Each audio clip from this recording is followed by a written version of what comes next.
Olá, estamos de volta ao nosso encontro semanal para contar histórias de como foram feitos os vídeos populares no Brasil nos últimos 30 anos.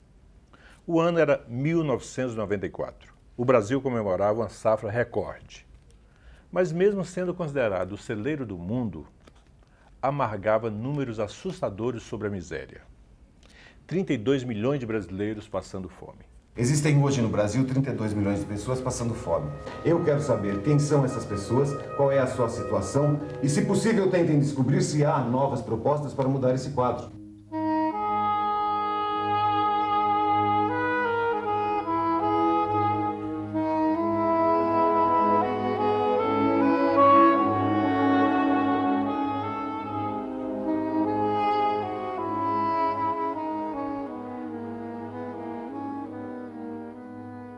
Doutora Vera, só podia explicar para nós que fome é essa? O jornalista Florestan Fernandes Júnior foi o repórter do vídeo Produção da Fome e viu de perto essa realidade de 1994 e hoje nos fala deste vídeo numa entrevista gravada especialmente para este programa. Ele é uma narrativa que vai contando a história do grupo de repórteres, né, Câmara, o repórter e tal, fazendo a matéria, ou seja, era uma conversa o tempo todo entre as pessoas que estavam produzindo o documentário, né? Isso foi uma linguagem diferente, inovadora, né? E que também mostrou como é que se faz uma matéria, o trabalho que dá, né? As discussões. Acho que foi, nesse sentido, inovador. Esse vídeo que você vai assistir agora foi roteirizado e dirigido pelo meu grande parceiro Renato Tapajós. Ele faz parte do acervo da BVP, que foi recuperado e é preservado pela TV PUC. O vídeo mostra uma equipe de reportagem em busca de respostas para a questão da fome no Brasil. Era um país em crise, né? Em função do Plano Real, que tinha sido acabado de ser implementado, a inflação estava começando a ser controlada, né?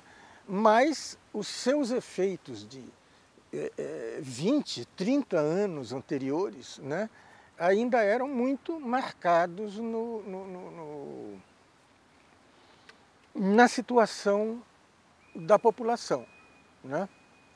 E, sobretudo, né, naquele período,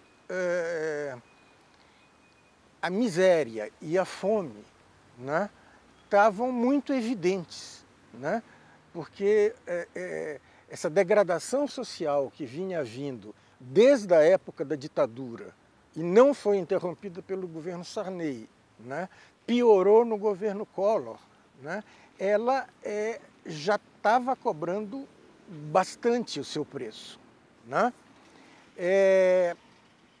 Estava começando o controle da inflação, mas o resultado disso ainda não tinha aparecido, né? Então, eu lembro bem que a questão da fome era uma questão de bastante relevância no período, né? E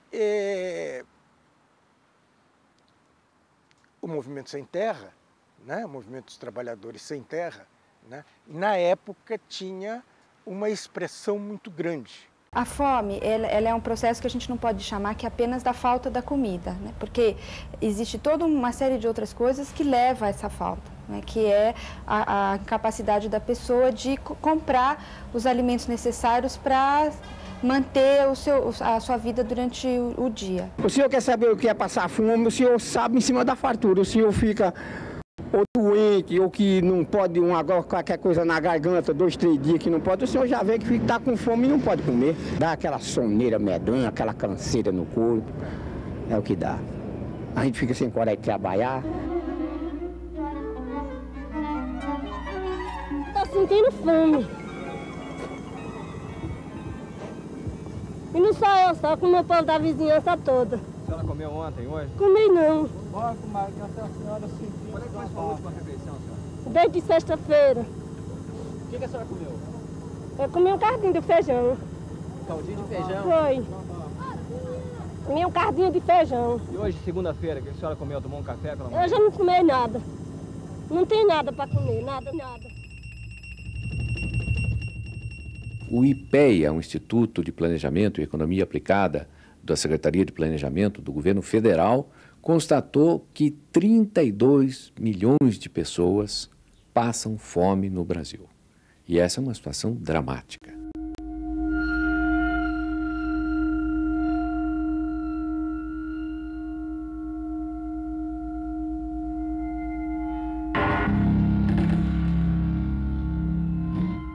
Você vê seu filho perto de você, te pedir um prato de comida e você não ter uma mamadeira para dar para um filho, mexe muito.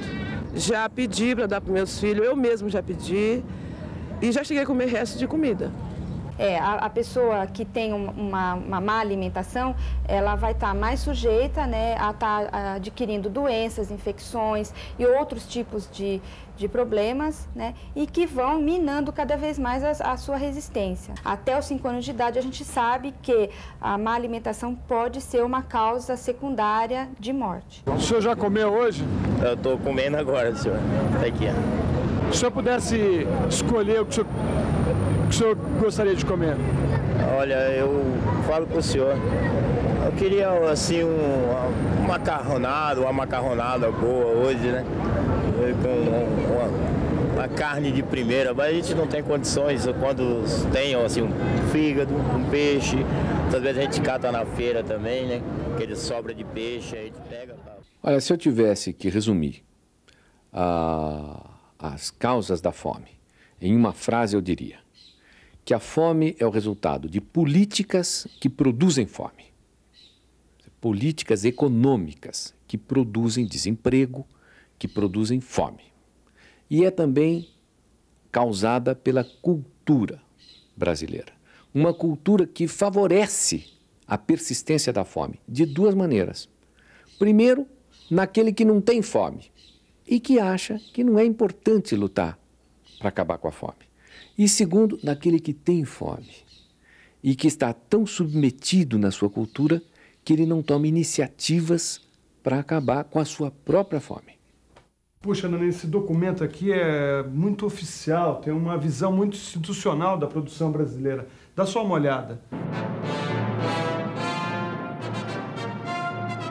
Brasil, um país de dimensões continentais, com uma área de 8.511.965 quilômetros quadrados. Mais de 500 mil quilômetros quadrados de área cultivada e um potencial de 4 milhões de quilômetros quadrados de terras férteis ainda por cultivar. Uma verdadeira vocação para a produção de alimentos. Nesta terra foram produzidas, em 94, mais de 75 milhões de toneladas de cereais, uma produção 8,62% superior à safra de 93. Foram 11 milhões de toneladas de arroz, 32 milhões de toneladas de milho, 24 milhões de toneladas de soja e ainda 279 milhões e 600 mil toneladas de açúcar. Isso sem falar nos rebanhos de bovinos, ovinos e suínos que já atingem 200 milhões de cabeças e a produção de aves que é de quase 800 milhões. Tudo isso transforma o Brasil no celeiro do mundo. Para acabar com a fome? E para acabar com a fome é muita gente nesse São Paulo, muita gente nesse Brasil. Eu acho que não tem ninguém que acabe com a fome não, filho. Agora, o governo instituiu uma cesta básica. A senhora acha que esses alimentos que fazem parte da cesta básica são realmente suficientes para manter durante um mês a sobrevivência de 3 pessoas? Na verdade, a cesta básica, quando ela foi instituída, era para uma pessoa, né? E foi sendo adaptada para uma família de 4 pessoas. Hoje, pelos últimos estudos aí, realizados em 87, ela não supriria as necessidades de uma família de 4 pessoas, né? A gente sabe que para um indivíduo adulto, né, um homem adulto, precisaria de 2.800 calorias, uma mulher 2.000 calorias. Essa cesta básica, pelos estudos de 87, tá? Ela supre 1.800 calorias aproximadamente. Olha, a cesta básica custa hoje, pelo que a gente acompanha dos estudos do DIEESE, tá? Esse mês, R$ 105, tá? Quer dizer, como o salário mínimo está R$ 70, né? tá claro que não dá para a gente consumir o que precisa com o salário mínimo, né? E assim, esse estudo não inclui as frutas e verduras, tá? Se incluísse, aí o custo seria maior. Também. Olha, agora eu acho que a gente está chegando perto, viu? Pelo menos a gente já sabe do que está falando, né? Ainda falta para a gente saber o que o Brasil produz e em que quantidade, para dar sustentação teórica para a matéria.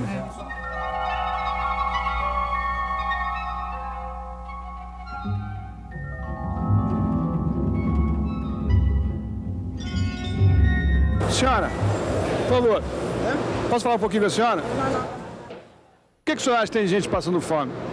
Porque não trabalha. Pessoa que não trabalha tem que passar fome, né? O governo tem que gerar mais emprego, entendeu? Para que o povo trabalhe. E o povo também tem que se ajudar para trabalhar, né? É importante as pessoas saberem que o país mudou, inclusive para não retroagir, né? Porque não estamos livres de a gente voltar a ter o problema de fome no Brasil, não.